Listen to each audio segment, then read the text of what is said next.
Bismillahi walhamdulillahi wassalatu wassalamu ala rasulillahi wa ala alihi wa sahbihi ajma'in.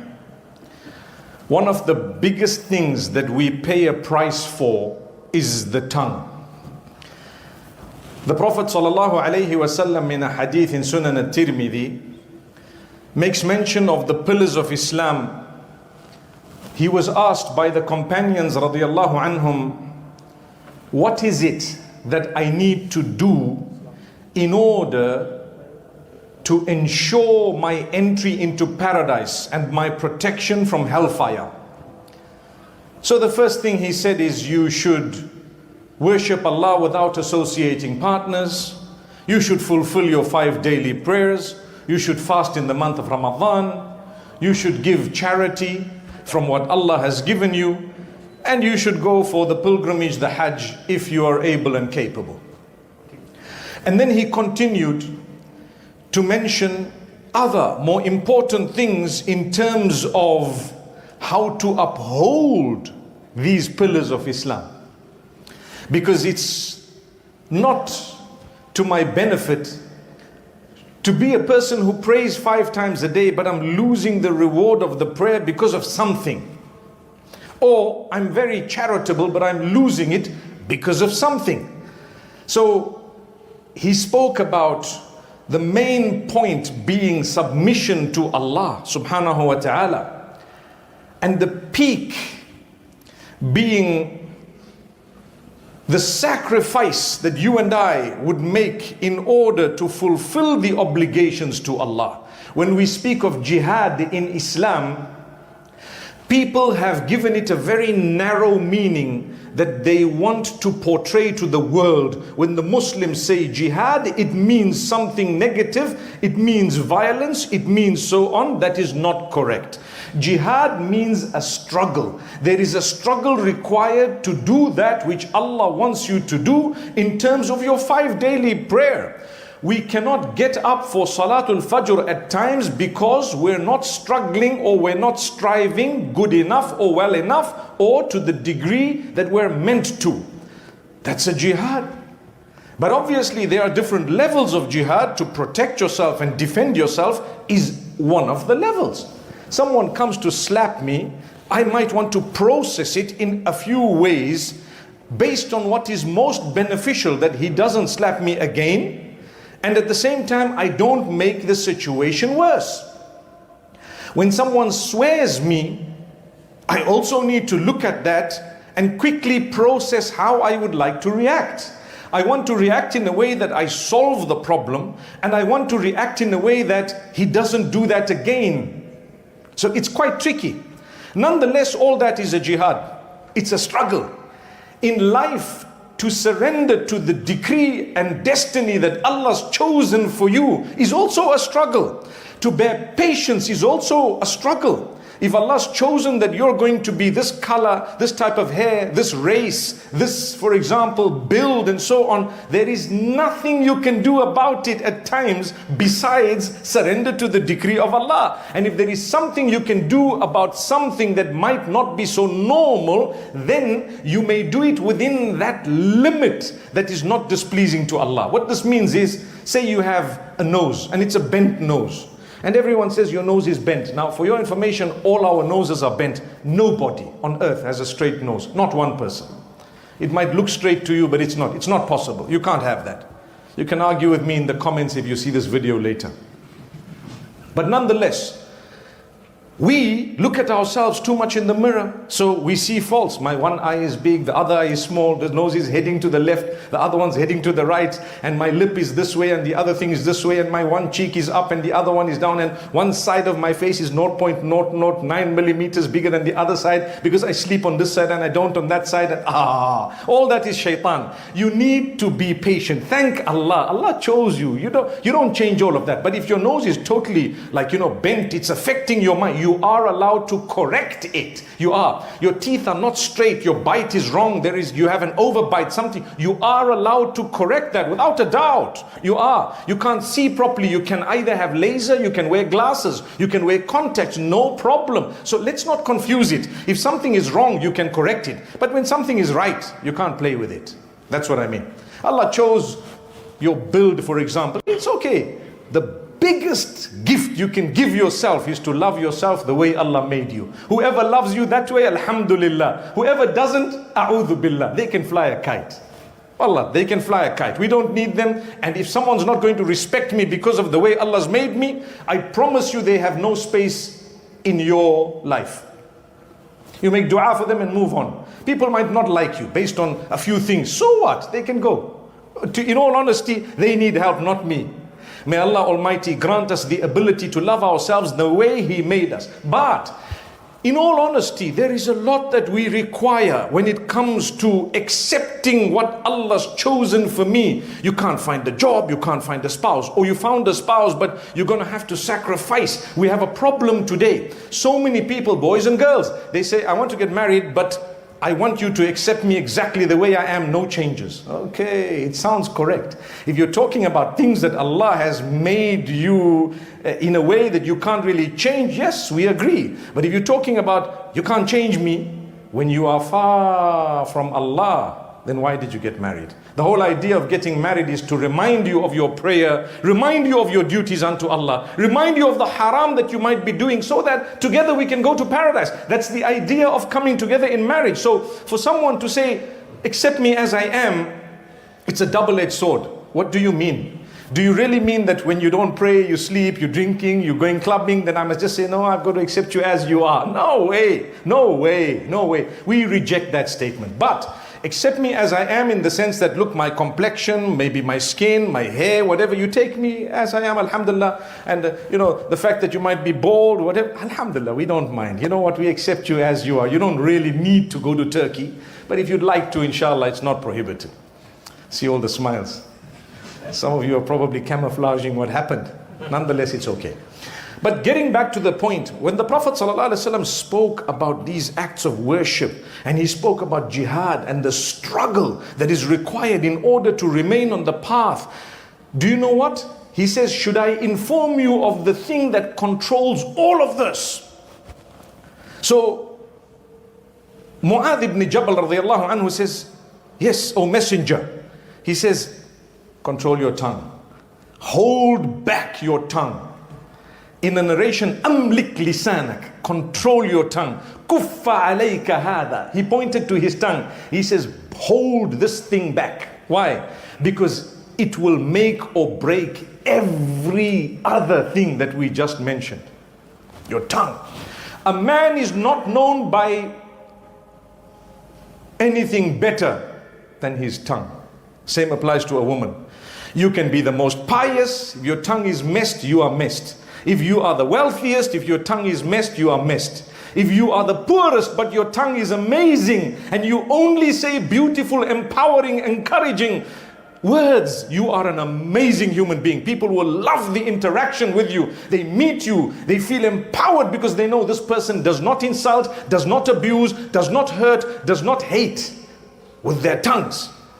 Now, I want to quickly draw a very important parallel. And I know time is not on our side. I'm used to normally talking for a long, long time. But nonetheless, Hisham here, mashallah, he's always telling me you can talk as long as you want. But this is the timing, In a nutshell, don't go beyond it.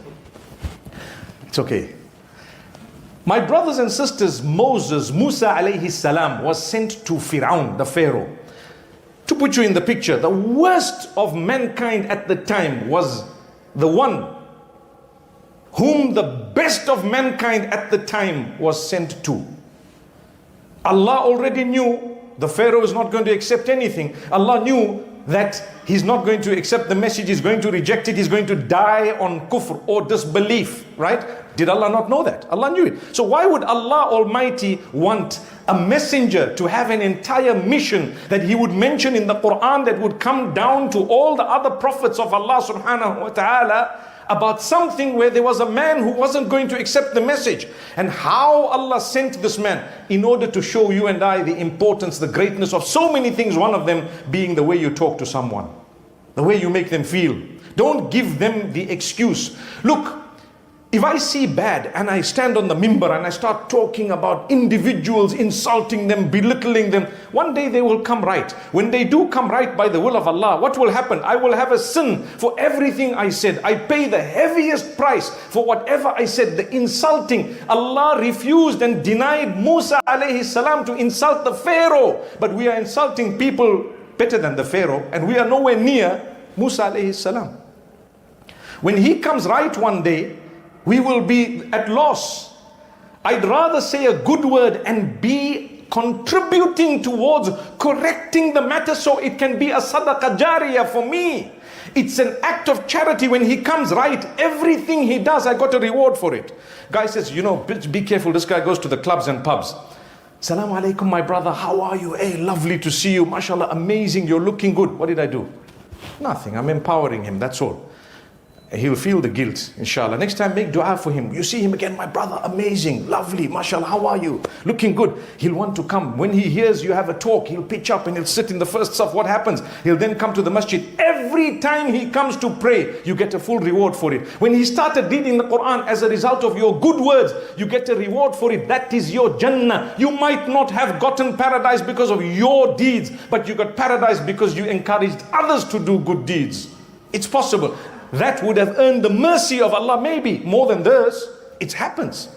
So be careful, go easy with your tongue. I pity those who swear and belittle. The hadith says a mu'min does not belittle, does not abuse, does not swear, does not curse. We are believers. Are you a believer? In the name of Islam, we curse. People have a bad tongue sometimes. The message I have for you today, my brothers, my sisters, if you want to go home with something that will change your life, wallahi, I guarantee you, because it's in the hadith, just control your mouth. Just watch your tongue. That's it. Say brilliant words. Listen to the hadith. Man kana yu'minu billahi wal yawmil akhir. Whoever believes in Allah and the last day, truly, which means you believe I have to stand and give account of my deeds, and you are worried about it, فَلْيَقُلْ خَيْرًا أَوْ لِيَصْمُتْ. Either utter that which is good or keep quiet. There's no third option for a believer. I see you. I know something about you that might be negative. I'm not going to belittle you because I have more negatives than you that you don't know about. I'm not going to belittle you. Especially public shaming. That is something almost unforgivable. Let me quickly explain why. I gave you the example of Moses and the Pharaoh. Public shaming was prohibited. I can tell you what else. When you belittle someone, you say something to them, and you are actually insulting them, abusing them on a public platform, the amount of damage that happens is so intense and so severe, entire society goes down one notch. You know, there is a politician in one of the countries that came into power, and his biggest weakness, they say he was a lovely guy, he may have been, I also think he probably was a lovely guy. His biggest weakness was his tongue. No one told him that. Nobody told him that.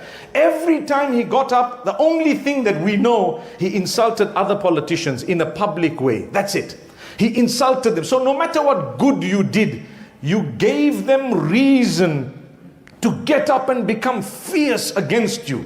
You actually breathed energy into their life to give them reason to knock you out because you're talking too much. That's the problem. You're insulting in public people who have authority also. They can fix you if they want. When they get up, they will make sure that they nail you. Do you really want to solve the problem? If you do, watch your tongue. Say good words. Look, I disagree with you, my brother, but I respect you, I honor you. You can say I disagree. I can even say you are wrong, my brother. I came and put up this tripod. There might be some people who believe it's totally haram. I respect you, I honor you, and I believe you should not do it if you believe that. But for me, leave me alone. Thank you. I didn't ask someone to do it, I did it myself. Small example, right?